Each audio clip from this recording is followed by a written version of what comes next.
மீன் வருதுன்னு சொல்லிட்டு நியூட்ரல் பண்ணிட்டு வா அந்த கேப்டா.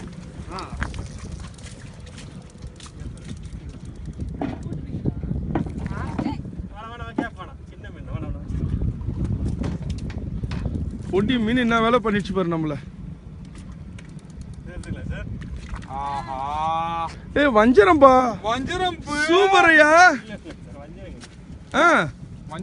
தேங்காய் பாரியா அது? ஒரு சைடு வாங்க. கோலாவா? கோலா ஒரு சைடே வாங்க. என்ன மீன் அது? இருங்க இருக்கு சார். கையில குத்திக்க போகுது. என்ன மீன் அது? தேங்காய் பாரியா? விட்டுலாமா? வேணாம் வேணாம் வேணாம். என்ன அது?